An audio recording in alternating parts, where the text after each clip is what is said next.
Hey, hi everyone. Welcome to your show, E-Coffee with Experts. This is your host, Ranmay Rath. And today we have Kerry Guard, who is the CEO of MKG Marketing with us. Hey, Kerry. Hi, Ranmay. How's it going? All good, yeah? It's been your week so far. It's been good. It's been good. The sun was out a few days here in the UK, so I was soaking it in. Lovely. Kerry, before we move any forward, why don't you talk us through your journey? Let's get to know the human behind the mic and talk us through your journey. Let us know what MKG Marketing is all about. What do you guys specialize in? And we take it from there. Yeah, I'll try and make it short because it's twofold. No There's worries, we my got time. journey. Yeah, okay. Because there's my journey. So I started as a I started as a media planner in New York City at Universal McCann on the traditional side. So GRPs with TV and placements in print right before the 2008 crash when everything switched to digital, which is then when I also switched to digital and worked at Publicis Modem on the General Mills account as an assistant media planner, planning the Yoplait for General Mills and $10 million account. And I worked long out, typical New York grind. I worked crazy hours, but I learned a heck of a lot before I met my now husband and moved to Seattle, where I picked up a job at MEC, which was a digital agency in Seattle where they worked on the Microsoft account. So I got to break into B2B, and it was an interesting account because Microsoft has their own website, Microsoft.com. And what they would do is they would run their own products and brands across that website. And so we would manage all of that and do all the data. And that's where I really found my love of spreadsheets and data, and haven't really looked back since. From there, I went to a smaller boutique agency in Seattle called Long Duty. I'm not making that up. That was the name of the agency. Needless to say, they were more of a creative shop that happened to have a media department of two, which was me and my now business partner, Mike Crass. Mike and I would stew in the back office after hours and cook up, like, if we started an agency, what would this feel like? Because this isn't it. And we're a side note, and we're working with companies that want to know how much money we made them. But everything we were doing is awareness. We can't actually drive business outcomes. And we had a company show up to Long Duty for a travel company and for hotels. So you book hotels through their website.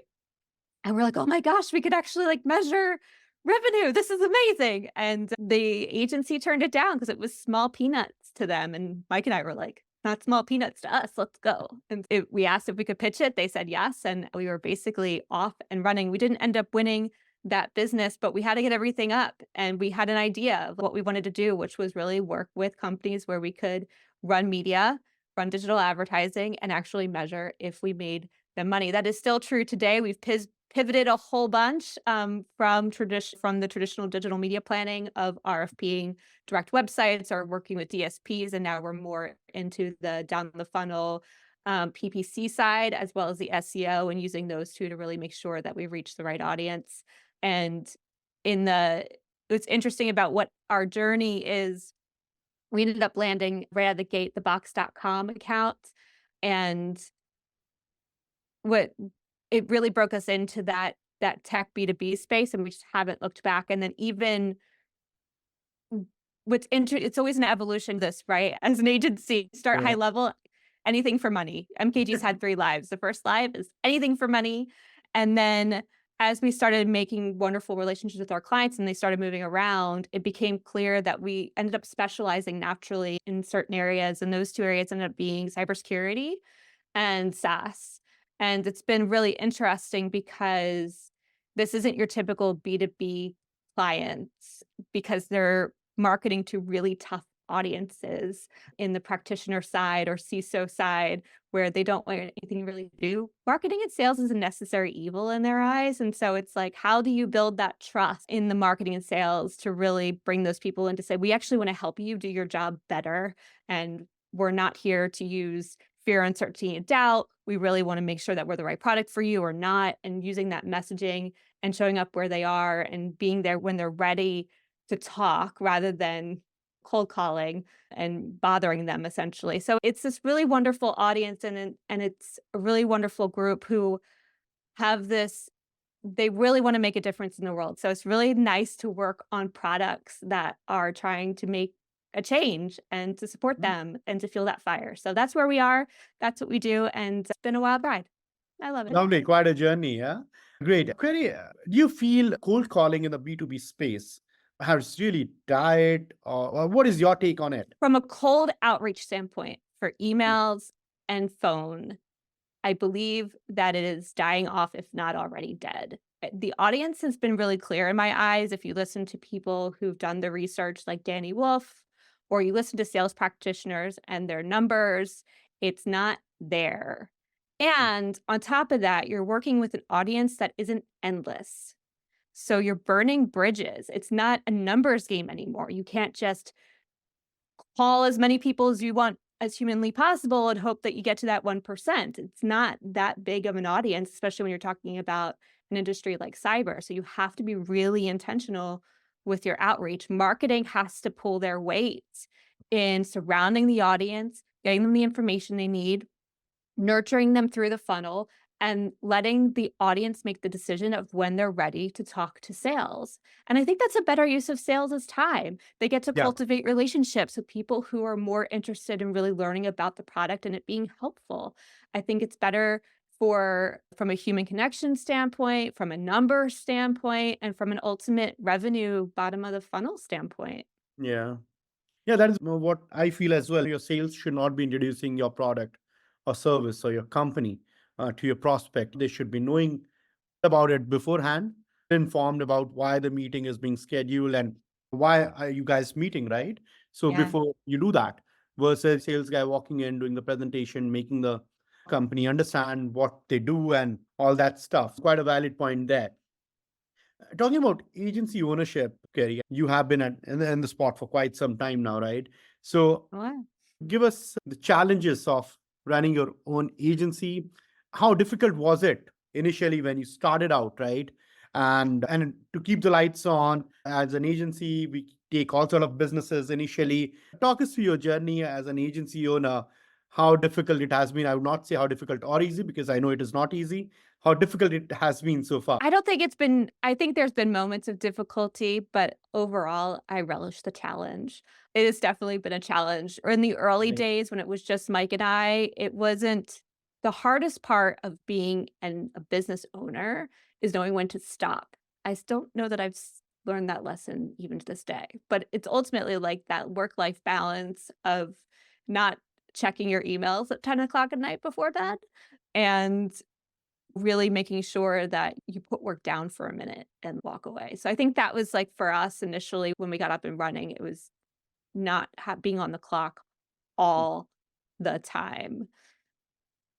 I think for us, getting in retrospect, comparatively, as you get bigger, you just develop different problems. So the early days feel like, oh, they were a walk in the park. I'm sure it was really hard in the moment. I remember my business partner making 40 some cold calls to, and this was back in 2011, 40 some cold calls to VMware alone just to try and get a meeting, which he did. Which he did. He made it happen. We did win the client and we did work with VMware for quite a while. And the clients that left there and then brought us along to their other companies, that was a huge moment for us. But I remember him just getting up in the morning and just dialing just to get somebody on the phone. So those initial new business lands was Mhm. definitely hard. Yeah. Then it was, I don't want to say it was easy, but then it was coming to us, right? Like I said, so we landed VMware and then those clients left, they went other places and then they brought us along. And there was a stint there where you could actually tie all of our clients. We had like 8 clients and you could tie them all back to VMware. It's wild. Like 6 years later, all back to VMware. It's the Lovely. referral, right? That's how all agencies generally grow out of the gate is the referral piece. And we're still there. It's still very referral based for us. We are breaking out of that. I would say that's our current hurdle is okay, you can't rely on referrals forever. And so like where does that new business come from outside of referrals, which is another really tough leap to make because it has to be done again, coming back to that notion of cold outreach not really being effective anymore. It has to come back to building relationships and finding the right folks to build those relationships with and not expecting everything to be a sales call. So even with my podcast, I have so many times where people show up after my show or days later or even a month later and be like, I still don't know what you do. I'm like, that's cool. I'm happy to tell you now. But I just I'd rather have that authentic conversation of them being curious rather than coming in and being like, this is who we are. Just want to make sure you know it. It's really tough when you're trying to build that initial relationship to like immediately Mhm. launch Yeah. into that. And I've been really intentional and I've been doing the podcast for 4 years. And at the end of the day, a lot of the people I've had on my show, we've had a couple pieces of new business come out of it, which has been wonderful, great people to work with. But at the end of the day, it's been a referral piece for us. Yeah. So we have wonderful people on, we build these wonderful relationships, and then they're on the show, they share it, and they go out and they talk about the great experience they had. And so that's been a really interesting piece that was lovely and unexpected. But that's really where like that intentional marketing needs to come in to get away from that referral, which is where we've lived for so long. So I'd say as an agency owner, that's really been the hardest part. It was hard to get that first few pieces of business, and then we rode the referral for a while, and now it's making that new leap. Lovely, lovely. I was coming to that. How do you see podcast as a sales or marketing engine for any brand? What is your take on it? Since you have been doing it for 4 years now, and you would have had your successes like you spoke about. What do you feel in general about podcasts as a sales machinery or a marketing strategy? I think it's phenomenal. You do need some stars to align. I don't know that it's for every company and every person necessarily. Yeah. You do need a couple things. One is you need to have an audience that even wants to be on a podcast. You need a person who can be a really great host, who's a bit outgoing, who can be curious, who can ask questions. It actually took me a while to learn that. I knew podcasting was going to be a great vehicle, but I didn't know how to be a host. And it was like, I would say the first year was a lot of sitting in an uncomfortable place of just making sure I could get comfortable in the moment of asking the right questions. Like that was really hard. Now I don't do a whole lot of prep for my shows. I just get on and have fun. But it was a learning curve there. So having a great host who can really cultivate that and lean into it is something else that's really necessary to have a good show. And then there's a whole production piece that you don't even see coming. You're like, I'm going to start a podcast and it's going to be great. And then you realize you have to download it and Yeah. edit it and then Work on clean it it. up Yeah. and add the intro and outro and all of the things. And you really it's a heavy upfront lift, but the magic of it is few things. One is you get to build amazing relationships with your Yeah. ultimate audience, and you get to know what's on their minds. Like, I feel like I'm on the cutting edge. I feel very comfortable in saying things like cold outreach is dying or dead because I've listened to enough shows, had enough people on who are experiencing this firsthand. So it's been wonderful in keeping me on the cutting edge from a digital marketing standpoint, knowing what's important to my audience, knowing what they're leading into. ABM was another one. I was talking about ABM years before it really took off. I had Latin Continent on my show in 2019 where she was like, ungate everything. And I was like, this is blasphemy, Mhm. Latin. What are you doing to me? But now it's like becoming a normal thing to do thanks to the technology. But I was on the cutting edge of being able to have some of those tough conversations. And the third thing it does is it's just endless content, right? Especially now with the technology that's available, you can create clips, you can have a transcript, you can have now you're having your show on 8 different platforms that's all feeding back into your website. It's social media content for days. We have so much content now that we're actually able to group shows together and put them through AI to come up with an idea on what the trends are and what people are saying in relation to a certain topic.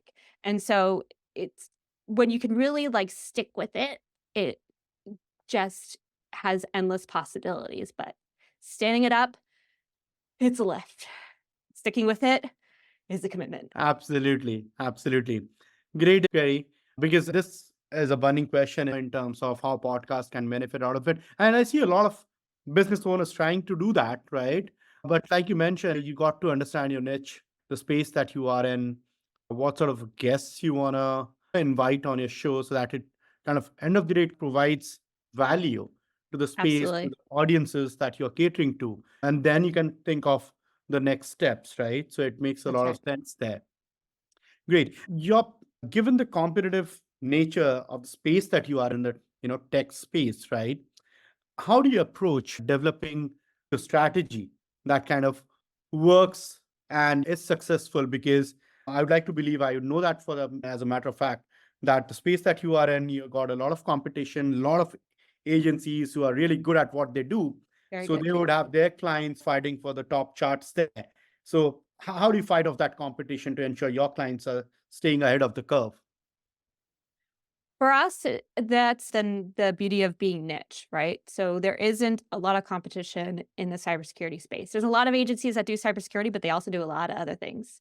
Yeah. So they Yeah. do finance and bunch of other, even they'll even put CPG again in line of the industries that they serve. And CPG versus cybersecurity, two very different approaches that you need there. So again, I think it comes back to really knowing the industry, knowing the audience. I keep coming back to the audience because it's so key in understanding of how to build that value. At the end of the day, SEO is really about the value that you're bringing to your end user of what they're searching for, what questions they have, how you can show up and answer those questions as reliably, how you can let Google know that you're a master in the space and building that foundation through the technical aspect of it so that you're helping your whole website rise to the top and then showing up for those very in particular keywords. And at the end of the day, the click-through rate is what matters. You can show up from an impression standpoint all day long, but if it's not the value that they're looking for, it's not answering the question that they have, then what is it all for? So I think for us, it's really coming down to knowing what the end user is after and really meeting them where they are. Lovely. And you migrated from working with Microsoft, managing social campaigns, right, to leading your own agency. So, what sparked that entrepreneurial leap? And did you feel that any lessons learned at Microsoft helped in your journey as an agency owner? I'm sure it did. Oh, yeah. Oh, yeah. So at Microsoft, I was managing digital ads campaigns across Microsoft.com. So I wasn't Uh-huh. managing any social. That whole different beast that I had not yet dabbled with. And even now, I would consider myself a dabbler in social. It's not a core competency of mine. Mhm. I've gotten to know LinkedIn pretty well, but I'm still figuring. But the big thing that I learned at Microsoft and that I really took with me is the data aspect. I would be exporting these monster outputs from Atlas, dating myself there. Atlas was Microsoft's product for ad management, and we would have just reams of data. And this was before you had a data warehouse, right? So it would end up in these giant Excel sheets, and I had to figure out how to create dashboards to read the data in a time where it was raw, right? We didn't have a Looker Studio. We didn't have fancy platforms like Imprivado where you could connect everything from the back end and then just use Looker Studio to make it pretty and then read the data, right? I had to create that from scratch. And really living in the data created a love for me of knowing that was the magic, right? Like it's all well and good to run ads. What did it do? I still have that today. I've actually been sitting with my team unpacking a current client and I'm exporting. They're like, Carrie, there's a dashboard over here. I'm like, I know, but I need the raw data. I need to pivot it and I need to work with it and I need to go down the rabbit holes and I need like full control over it that I just can't get in a fancy dashboard.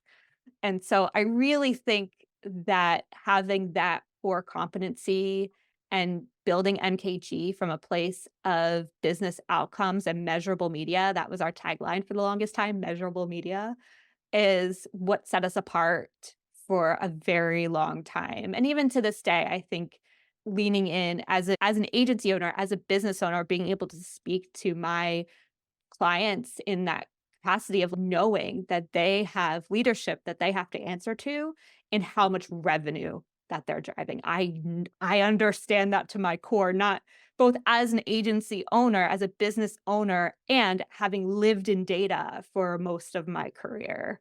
Yeah, that I would say that's how that bridge happened. Lovely, lovely.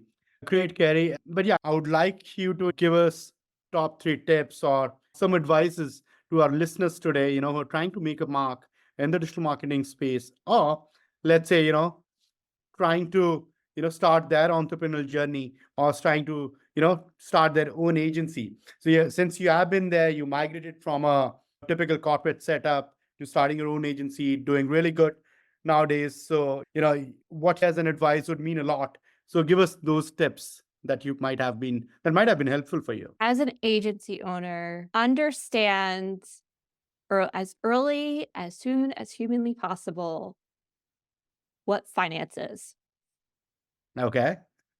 from revenue to your expenses to your profit margin, and then pay close attention to that profit margin. Because at the end of the day, you can be making all the money in all of the land, but if your expenses are outpacing your revenue, then you're growing broke. And this is not an upside down world you want to live. I may be speaking from experience. So understand how finance works Hmm. and figure out how to keep your expenses in line with your revenue so you get like a 18 to 25% profit margin. That's on the high end. That's like really good. So if you're hitting those numbers, hats off to y'all. That's like the sweet spot. So if you can do that early on and then stick with it, you're going to be in good shape. And know what cash flow is. Know how to work your contracts so that you're getting paid in a way that you can pay your people and not get caught off with having to burn cash to do that. So I would say I wish I had understood finance sooner, and those would be the things that I wish I had known. I know now. Great, yeah, Gary. Lovely. Let's play a quick rapid fire then now. Oh gosh. Okay. All right. I'm Your ready. last Google search. My last Google search. Oh, does Google Drive count? No, I'm just kidding. I use search for everything. I use it in email, I use it in Drive. My last Google search, I feel like I should look it up. Oh, I know what it was. It was I heard that Ryan Gosling did a Ken Enough performance at the Oscars, and I just had to see it. So that was the last thing I Googled. All right. It's excellent. Lovely. Your celebrity crush. Ryan Gosling, of course. That's why I had to go watch the Ken Enough video. All right. Where do we find you on Friday evenings? Friday evenings, recently on my sofa with a glass of wine, watching something terrible. Probably a blast from the past, like a Gilmore Girls or an episode of Friends or decompression time, right? Kids are at bed, work is done. Gotta sit down. Lovely. Great. Yeah. And not really any further, Gary. You have been a sport. Thank you so much for taking our time and doing this with us. Really appreciate it. Thank you. Good to meet you, Ranmay. Thank you for having me. Great. Thank you.